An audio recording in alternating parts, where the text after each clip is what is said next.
Hey, what's up, everybody? This is the Post Money Plan podcast. You can find us at postmoneyplan.com or search the Post Money Plan in the iTunes podcast app. This upload is coming to you May 24th, 2017. We believe empowerment comes through knowledge, so our purpose here is to inform, educate, and stimulate thought on topics within personal finance, economics, and investing. Today we're going to be doing an update on digital currencies. We did an introductory podcast on digital currency back in October 2016, where I had a panel of guys. We were talking about the basics of digital currency and then some of the theory behind digital currency and the purpose and concept and its potential in the money system. So digital currencies have been going crazy recently, so I just wanted to update everybody and talk about some of the things that have been going on. Like I said, we did the Basics podcast back in October 2016, and I had Abe and Stephen on the podcast back then, and so I have him on again today. And then we'll have Stephen and Gao, who was also on the podcast before, is going to be joining us in a little bit. So welcome to the show, Abe. Thanks for having me back, man. I'm excited to talk about what's been going on since our last conversation. Yeah, exactly. So just to recap a little bit of what we talked about back in the one in October, we went over what digital currencies are, why digital currencies have come to prominence over the last several years, really basically since the recession in 2008, and then how digital currencies work on a somewhat technical basis, and now how they're starting to be regulated a bit, some of their pros and cons, and then what the future might look like for digital currencies. After that discussion, I myself on a personal level was intrigued and wanted to look into them more for a potential investment because of their purpose and the potential in the future. Let me cover real quick some of the events that have been going on over the last 6 months since we had the introductory podcast. Back in October, Bitcoin was somewhere between like $600 and $700 per Bitcoin, and Ether was between like $11 and $13 per Ether. Shortly after that, Ether had a hard fork, which split the blockchain and caused a sell-off where Ether fell down to almost like $6. So it actually fell down quite a bit from where I bought in. And I thought about buying more then and was kind of trying to convince some friends to buy in. But anyway, it fell to about a little over $6 by the beginning of December. And then once the programmers handled that, both Bitcoin and Ether saw a big run-up back in December. And then right at the beginning of 2017, Bitcoin ran up to $11.60 and Ether almost hit $12. Then that's when Bitcoin came crashing down to $7.70 as the Chinese government announced tightening of capital controls because they were trying to restrict quote-unquote money laundering and stuff like that. Of course, that when the Chinese government did that, that had an impact because there's a lot of Chinese buyers or investors in Bitcoin, so that had a shock to digital currencies. But then by March, it had started to run up again. And then the Winklevoss twins, if you've seen the movie The Social Network, they're the brothers who said Mark Zuckerberg stole the Facebook idea from them. Well, they're actually real people. And right. They have been trying to get into the Bitcoin arena, and they've been trying to form a Bitcoin ETF. So they had filed an application with the SEC, the U.S. regulator that regulates the stock market. So they had been trying to get approved for a Bitcoin ETF so that it could be traded on the U.S. stock market so that people could derivatively be investing in Bitcoin through the stock market. Anyway, that was seen as something that was going to add some credibility to Bitcoin, so it had some run up there. Well, the SEC rejected the Bitcoin ETF. I think we're talking March now. So at first, people took that negatively, and Bitcoin had drifted down for a couple weeks. Abe, I don't know if you remember how much it came down, like 15% or so. Bitcoin. Yeah, it dropped a good amount, actually. Do you remember how much? And actually, I bought in a little bit after that.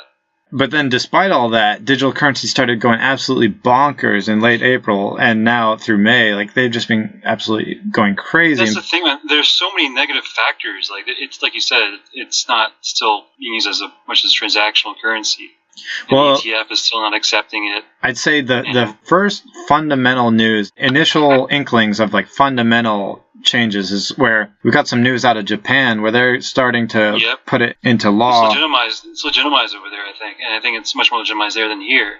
And it's just that bubble, I think, is being caused largely by Japanese investors. Yeah, so that legitimacy is really attracting people to pour money into it and creating the cascading effect, the melt up, if you will.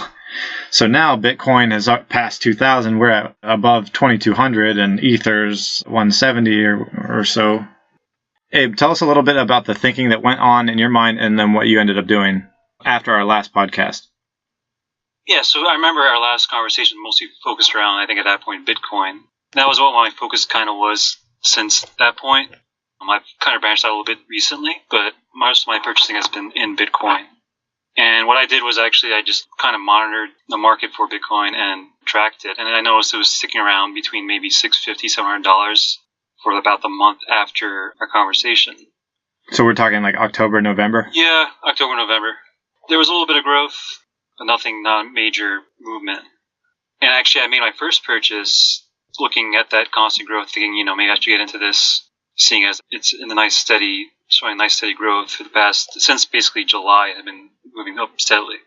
So what I did was I made a purchase, put in $500 on November 25th of 16. At that point, it was about 0.68 Bitcoin, and the price at that point was $734 per Bitcoin. And I didn't do any other transactions until the end of December, and it actually had gone up about $200 to $921. And I kept just seeing that constant growth. I was like, I should get more into this, spend more money, and I bought more Bitcoin, about 0.54, which I put another $500. And at that point, it just kept going up, and I noticed a couple weeks later it had gone up another $130. At that point, it was $1,057 per Bitcoin. So I put another $500, just keeping that steady influx of US dollars into it and building up sizable number of Bitcoin. And actually what I did was I kind of stayed steady because I noticed that it was spiking up and down a little bit within the next couple months. So between January and April of 2017, it dipped a bit back under $900 around midpoint of January. But then I noticed it started going up again. Over the next couple months, it kind of get back to its ceiling of 1050, which is where I made that purchase at the beginning of January. Once I started noticing some more growth at the beginning of April, I made another purchase. This time same for the same amount, for $500. And at that point, it was at 1093. So at this point, I had put in $2,000 over the course of maybe 5 months from November 25th to April 1st. And that number of Bitcoin that I accumulated was 2.15. And shortly after this is when you started seeing that recent massive surge. So from March 25th, where it was priced at 952, there's been just constant growth. And then over the next month, through the month of April, it actually went up about $400, $500. I didn't buy anything at that point. I should have probably bought some at that point because I kind of figured maybe it's going to bottom out again. But it just kept going up. And in the next couple of weeks, it actually went up by another $300. To give specific numbers, May 1st, it was at 1443. And then May 10th, it was at 1797. So that kind of shows you the kind of growth that's been going. At that point, that had been $600 worth of growth in about a 5-week span.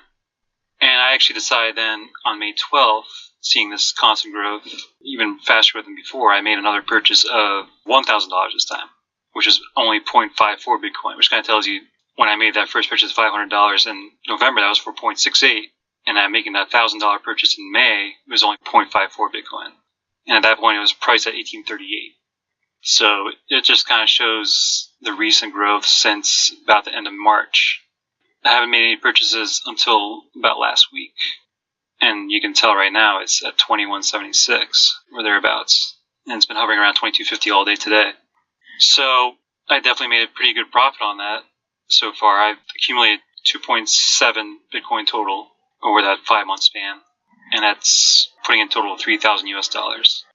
At the current price of $21.74, that's a total valuation at this point of $58.62, which is a dollar profit of $2,800. So almost 100% return.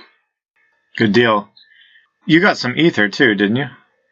Yeah, so kind of going along with following what you've been doing and stuff, I decided to get into it on March 20th is when I made my first purchase. It was hovering around, I think, $12 when we talked back in October. Yeah. And it didn't really make much movement through basically end of February is when it actually started growing again. It had hovered, it was at 13, 12, 11. Yeah, so it stayed around there. And then the inflection point was, I'd say, mid-February when it was around 1287. And then on March 1st, it was at 1909. So there was that growth at the end of February. And I think you already purchased your portion way well before that, right? Yeah. I'll get into that. I'll get into that, yeah. So talking with you and seeing the return you've been getting, and then just looking at the graph and the growth, it spiked $25 between March 1st and the end of March, April 1st. $35. And then actually I made that purchase on the 20th when it was at $43. I didn't make a huge investment. I made $202. So did you say 202? $200. Oh, $202.33. Well, yeah, see, I forget it because I have to factor in the fee. So I kind of put that into my value calculation just because, it's spent on it. Yeah. So, it's a $2.98 fee. It's a little annoying, but, that's part of using their program or their marketplace. And then on May 4th, I made a purchase of 1 Ether at $100. And I actually made my big purchases this past Friday. I made a $1,000 purchase. And at that point, it was already well up to $90 or close to $100 at that point. Yeah.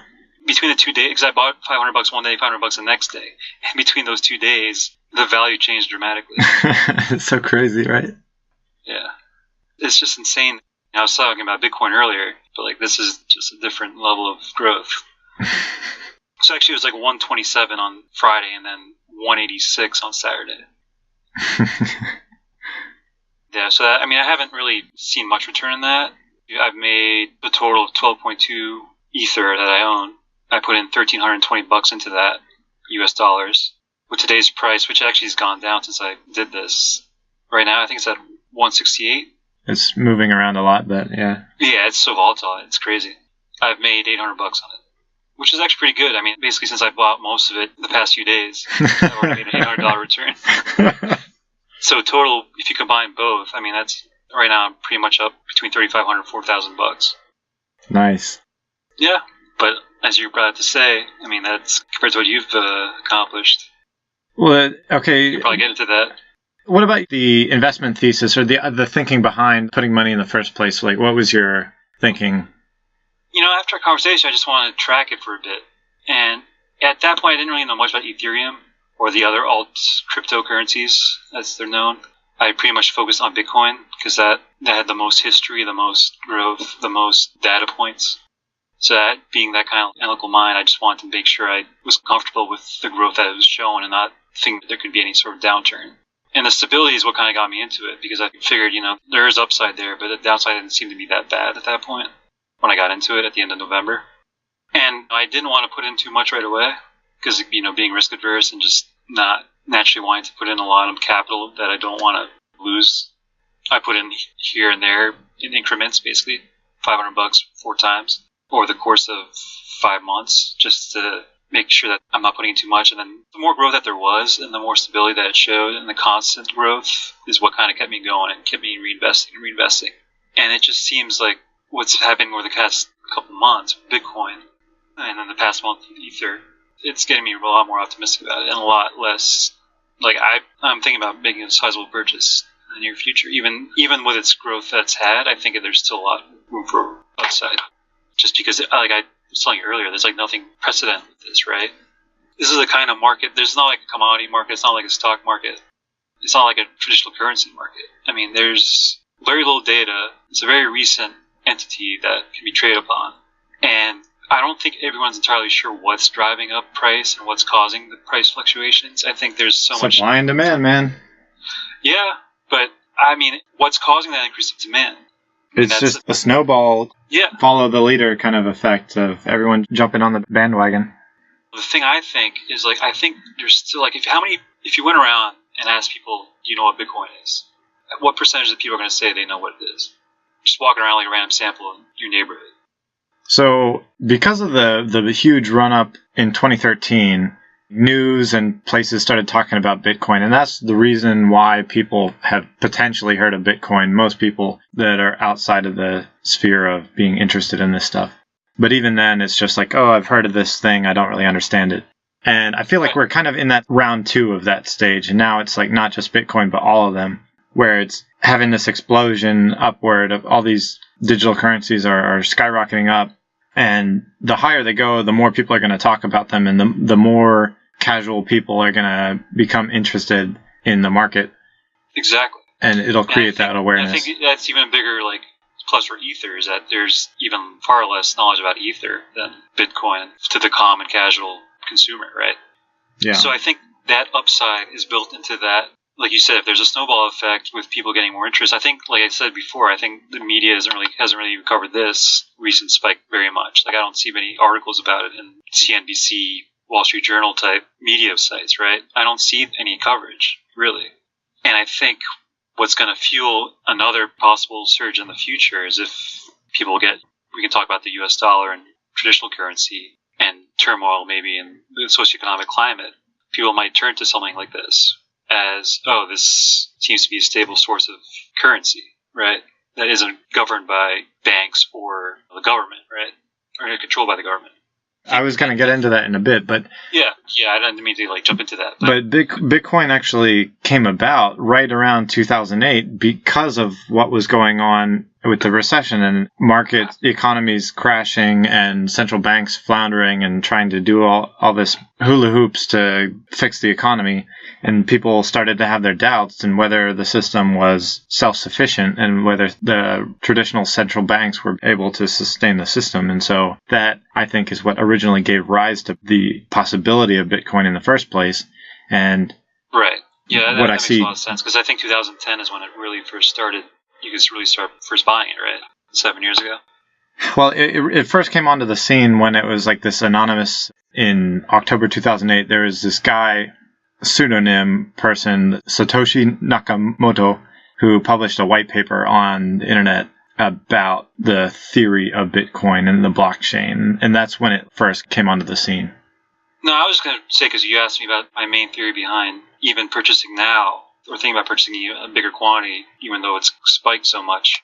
I think there's going to be a lull at some point. I'm not expecting, obviously, this kind of growth indefinitely, right? But I think it's showing that it's some illegitimate source of currency that will gain more exposure with its recent success. I think there's a foundation there that people look up on and be like, okay, this seems like people succeeded with this.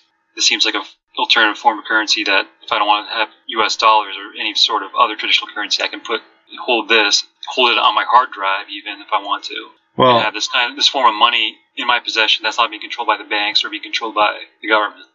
Although I agree with that concept, I'll play devil's advocate and argue against that in the sense that you have to differentiate between the technical price action of today and the fundamental implementation of things like Bitcoin and Ether as actual payment in transactions, because they're not really being used that much yet at all. So it's still almost entirely speculative. So the price action is people becoming interested, but that's speculative and technical price action and not actual fundamental realization of that vision.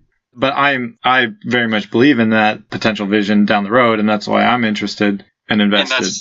And that would just fuel that even more, right? Well, exactly. The speculation could take it well beyond where it might accurately be on a fundamental basis ahead of time. So we could see a huge run up now. It could burst and come back down to quote unquote realistic levels and then have a run up in the future in a couple of years again, like as it becomes actually implemented. I mean, who knows? So then to bring it back to my personal experience, after we did the podcast back in October 2016, I went and did my own research, and I thought about the potential of digital currency in the future because of my skepticism of the central bank's ability to maintain the current fiat financial system globally over the next couple of decades. And that gave me the appetite for digital currency because I see the potential in it filling the role and the void that seems to exist where people want a currency that can't be just printed into oblivion at the will of a central bank to finance debt-based spending from governments who just print a currency as much as they want. So the practicality and the potential of digital currency attracted me. So not too long after our podcast in October, I went ahead and put $2,000 into, I opened up an account and put $2,000 into it. and ended up buying 175 Ether. I went with Ether. I'll talk about that in a minute. In late October 2016 at $11.30 per Ether, and put in like most of the 2,000. I think it was like maybe $20 left over or something. So about $2,000 into Ether back in October 2016. Basically, my thesis, like I've been saying, is countries are building up more debt on a nominal and debt to GDP basis than ever before. And eventually, I think the monetary system is going to break, or central banks will have to start printing money like crazy. I mean, that might not be for another decade, 2 decades, whatever, but I think it's bound to happen. It's just like an inevitability. Since the Federal Reserve in the U.S. was created in like 1913, you look at these things where they talk about the devaluation of the dollar, how it's lost like 93% of its value since 1913. We have a central bank guarantee that they will print more money in the future and deflate the currency, which creates inflation. That's why we hear of inflation. Inflation happens because they continuously print more money. Anyway, coupled with the shock of 2008, I think if there's another crisis, I think it will be enough to cause people to lose faith in the central banks and the current system and start to seek alternative forms of money and money issuance. When that happens, I think digital currencies will be able to fill that void, and people would be willing to use them in everyday transactions, the same as if you were swiping a debit card.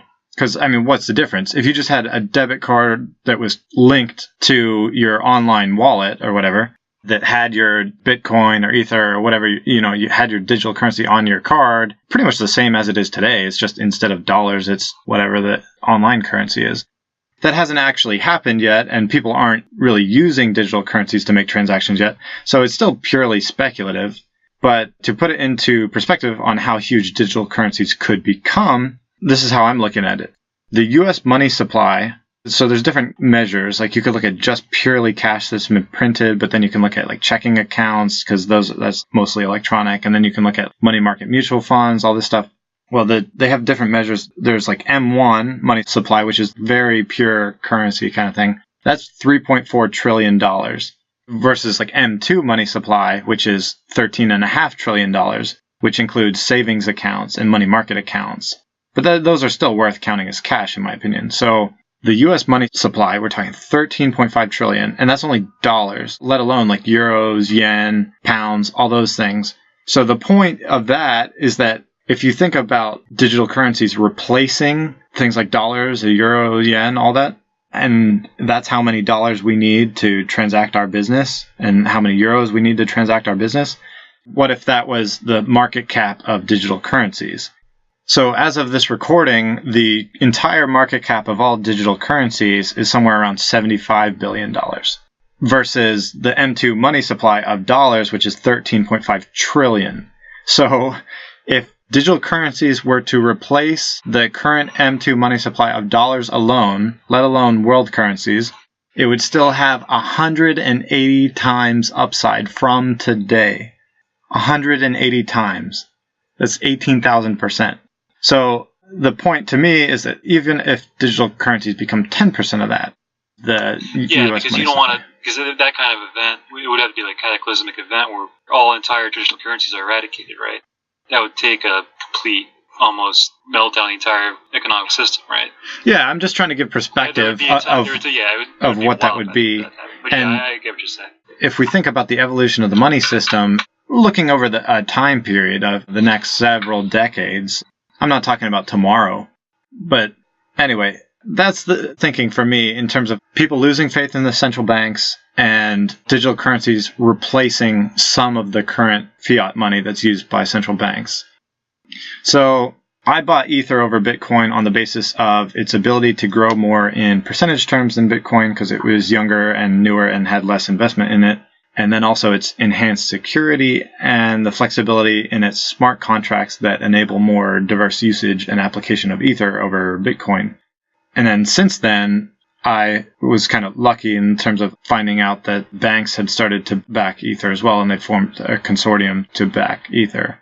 Anyway, like I said, I got in back in like late October at $11.30 an Ether, and now it's $160. It was like $190 yesterday. It's kind of all over the place. So looking at my account, I put $2,000 into my account, and now it's showing as $28,000. So we're up like 26,000 since then. Wow. All right, so bringing in Stephen Nagao, do you have anything to say about just the status and whatnot? I just wanted to say real briefly about smart contracts. I think that's the future of Bitcoin, or just of cryptocurrencies in general. I think that's, while I haven't invested in any right now, what you just said about Ether and smart contracts is something that piqued my interest. But I was actually going to, and this is really organic, like when we were supposed to do it Saturday, the next day I just got an email from Medium.com, like the microblogging website. Somebody wrote a Medium post about Litecoin, an alternative cryptocurrency. And they talked about what they're starting. It's called Yours. It's this social media platform that's peer-to-peer. So basically Facebook or Reddit, where users can monetize on a peer-to-peer basis using Litecoin, an alternative to Bitcoin. But I just like what they said about smart contracts and how the future of cryptocurrencies involves having a smart contract network. I'm just kind of curious, like how much, like on a percentage, I don't know, 0 to 100, how much do you guys think that people actually know about the technical aspect of Bitcoin, or how much do you think people are just riding this wave? That's what I mentioned this earlier. I think largely my theory for why there's so much upside with this, I think it's largely still very unknown. Because I think you guys probably mentioned this, but like ever since the election, I think more people have been pouring money into cryptocurrencies as a quote unquote alternative to more relatively. But it's still like very, very young and there's no exposure. Like I was saying, the media is still not covering this largely. You can find articles on like CNBC.com, or I think there's probably an article on Wall Street Journal, but like it's not being covered on the main news sites. Like your casual investor, casual consumer probably does not know about this. I'd say 90% of the people, if you just go around and do a random survey, cannot tell you what Bitcoin is. Probably like 98% can't tell you what Ether is, right? If we think about the internet itself, when it was in its pioneer days, like in the mid-90s, it started going crazy, and then everyone started creating websites and businesses started popping out of nowhere and then growing ultra fast, and there was a lot of money to be gained there. Most people didn't understand what was going on and didn't really know how to use the internet and were just learning. And it went through hyper growth and then basically a bubble and popped eventually, but then over the course of the next several years, moving into like after the 2000s, then more businesses started to form and it had matured. And now we have Tech 2.0 after the recession, where now we have Twitter and Airbnb and Facebook and Google and all this stuff that is now just part of the backdrop of we just accept it as normal. So if we have this... Even though the internet, even though that bubble burst, the internet was still indispensable, right? That was not going to go away. Yeah, exactly. So we could... Anything we might still have with cryptocurrencies, if there's another burst and it tanks, you think it's still going to legitimately still be traded upon in such a... the market with the cap being $80 billion, you would think this is not something that's just going to go away even if it tanks, but I don't know if you have any thoughts on that. I would personally expect that there should be a pullback, that this is just like a speculative run right now. It's so volatile, man. I think so too. Like there's going to be some sort of big lull or dip at some point. But to me, it's like the level of debt globally is almost a guarantee for this, in my mind. Not necessarily for Ether or Bitcoin, like who knows about that, but the level of debt is a guarantee that something has to happen. Now, we don't know what that is. We don't know what that is, but I'm saying like I'm willing to bet some money that digital currency will be the answer, because we need some answer. Yeah, that definitely legitimizes a very long-term view of this, right? This is the end game type thing where it replaces fiat currencies. But like you said, that could be decades from now, right? That's something you cannot predict. But I think even the relatively shorter long term, I think this is legitimate as well. There's more awareness for it. Well, so where do you think we go from here? Well, I wonder if you guys also think socioeconomically with the current political climate, if that might also be influencing demand for it and people getting a little wary of what's going on politically. Yeah, I think so. That's what I was edging at earlier. I think people are just kind of curious and concerned. Look, ever since the election, 1984, the novel just skyrocketed. So people are really in that, okay, the world's about to end kind of mind state. So let's just play it safe, buy some cryptocurrencies, and see how George Orwell wrote it out for us. Did he write about Bitcoin? But the thing is, history kind of repeats itself. we're just getting into the groove of the 21st century. Like you're saying, Dallas, about where we stand on global debt, a lot of the economic principles and concepts are based on old world models, and so this debt-based economy is eventually going to burst its bubble. A lot of sovereign nations are going to fight for scraps. I think having an online network that helps to evolve this type of technology when it comes to cryptocurrency is something that people still see value in. So I think that's part of the reason, but I think another part of just straight up fear. People are kind of concerned and they feel like playing it safe and buying cryptocurrencies. But interesting at the same time, like the market's still going strong. So I guess understand that the Republican Trump policy is going to be very pro-business, and maybe that's what's fueling this still growth in the market. Well, I think there's a lot of, I was just reading earlier today, Trump wants to make the dollar cheaper so more countries overseas can buy more U.S. goods. So winning the trade war? Yeah, those type of things are still, because you never know what type of interactions, we don't know until it comes out in the news, like what these deals different nations have or how trade policies impact war and conflict. So there's a lot that needs to be resolved. I mean, smoke and mirrors maybe, or maybe the dust hasn't settled. Common person doesn't see it, but of course those behind closed doors, those who have the powers that be are making decisions head away. So, I mean, I don't know, man. It's just like from a fundamentally sound investment principle, you buy low and sell high. So I feel like everything is being sold really high right now. So I'm just kind of waiting. Not just because it's going to crash, but just waiting wisely on when to buy.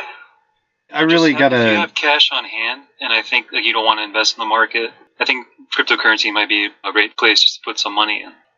Purchase cryptocurrency and just diversify your assets. And I think that could be a basic plus for this too. Yeah, definitely another venue for diversification. But in a liquidity crisis, all assets become correlated. And what I mean by that is if people are strapped for cash, they sell anything to get cash. So it doesn't matter if they're unrelated because the relation is people want money. And so in bad times, theoretically, anything can go down.